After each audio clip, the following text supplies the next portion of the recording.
Howdy boys and girls in YouTube land. My name's Tony. Actually my birth name is Jerry Anthony Witt.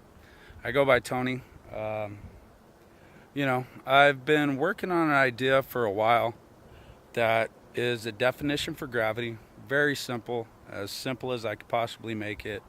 I believe that was what Albert Einstein explained is the best way to make a theory or an idea touch other theories and other ideas, is just to break it down to its simplest form. And well, I stuck to gravity. Gravity is, well, in the words of Bob Marley in a song called Misty Morning, it is the last mystery. We know pretty much everything else. And yeah, gravity is still a mystery to us. If you look up Neil deGrasse Tyson's video on gravity, the 2 minute and like 30 some second one, he explains that we don't know what gravity is. Well, I know what gravity is, and I'm trying to share it with you. But we do know how to calculate gravity, but gravity's definition and its simplicity is not defined. So I've taken the time to define that.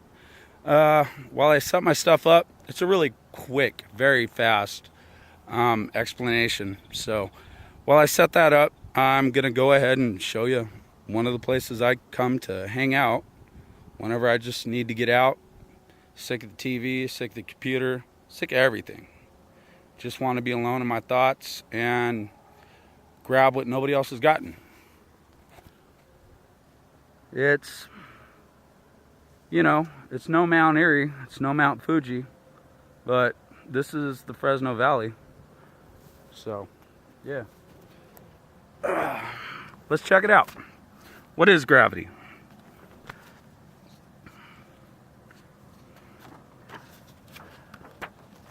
Well, I define gravity as the singularity. If we look at dimensional space, first we have a single dimension followed by a second dimension. If you cross that over and cross that over, and we say, let's just say it's feet, we'd have 1 square foot.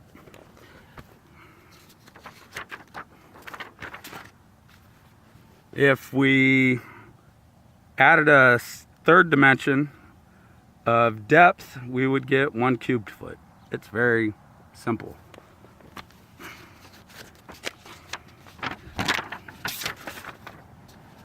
Now, dimensional space with gravity, it does not come in squares. It comes in, naturally, it comes in circles and spheres. So, let me grab a pencil.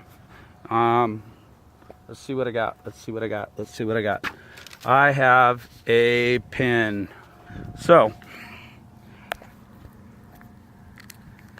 when it comes to natural gravity and dimensional space, we start with a singularity, single dimension, the single line, without having a depth or a width to go across. It would be stuck in that same point, being it has no flat plane. A piece of paper is a flat plane.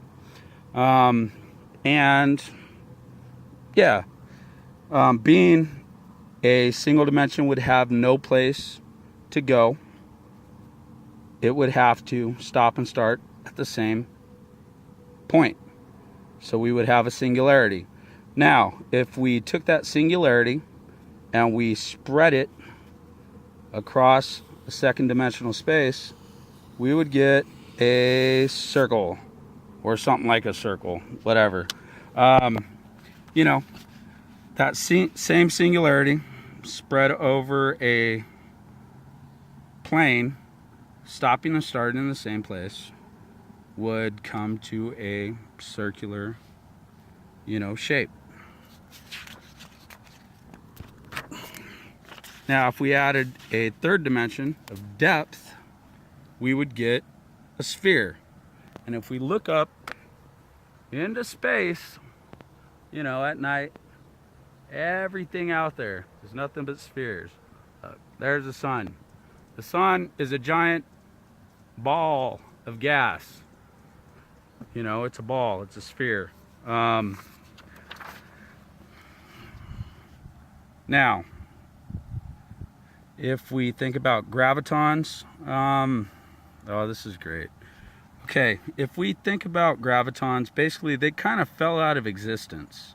Gravitons used to be the particle definition of gravity, except nobody's ever been able to find one. But if we considered every particle in the universe a graviton, every particle making up every atom, making up every molecule, making up everything we know, we have, you know, all those particles being gravitons, although they are separate, you know, different particles, but all of them being particles or gravitons. You know, it's very simple, man. Gravitons are every single particle, atom, molecule in the universe. I already talked about Neil deGrasse Tyson. He's probably way up there on this list on YouTube. And he does have calculations for how to, you know, calculate gravity. But a definition of gravity, he does not have one. When it comes to time, well, time stops. Time moves slow, time moves fast. If we pause the universe at any point in time, it is always the now. When we were in yesterday, it was now. Right now, in this moment when you're watching this video, even though I made it before you're seeing it, I'm in the now, you're in the now, all points in the now are the singular now. When it comes to motion, well, there is a guy, what is his name? He wrote Slaughterhouse-Five. Yeah, he wrote a piece on time. It was fictional, but you know, his fiction, he wrote a piece that explained whenever you cross time with time, you can see in both directions simultaneously. We could do that with motion. If you move a piece of the singularity through three-dimensional space and time, even if you do it without time, you can see in all directions from where that piece of the singularity has been moved, crossing the singularity or separating the singularity. Motion would be, in and of itself, a dimension. Fresno State, well, I wrote Fresno State because, you know, they, couple people there, I don't know if I'm supposed to name them or not, you know, it doesn't matter. I love them.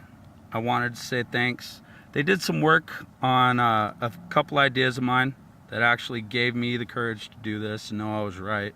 You know, gravity is the singularity. After the Big Bang, everything's obviously still connected. You know, every point in the universe is connected. It's just separated by space, time, and motion. And whenever it comes to love, you know, I wanted to say, hey, Ma, I love you. Dad, I love you. You know, the whole Witt family, extended Witt family. Bob Marley, duh. You know, you are the professor of love. And quite a few other people. I want to say hey to Randall and Galen. And that's pretty much all I got. I am working on a clean energy process. It has to do with molecular motion. It has to do with, you know, the molecules would heat up. There would be no explanation for where that heat comes from. It would be a thermodynamic change. I would call that chameleon energy. And if there's anybody out there, you know, there's my email address. I've been working on this since about 2008, I believe. I picked up a book on Einstein. I figured out a clean energy process, And I figured the only way to get it across would be to write a definition for gravity. Gravity is the singularity spread dimensionally through time and space in accordance with motion. Some motion being spatial, some motion just being from here to there, you know. Particles come in and out all the time. So, you know, with whatever's necessary, chameleon energy, it all ties in. And thanks very much. You know, my kids even understand this. It's very simple stuff, you know. If gravity isn't the singularity, you know, Einstein explains, make it as simple as possible. Then what is it? Peace. Love you guys.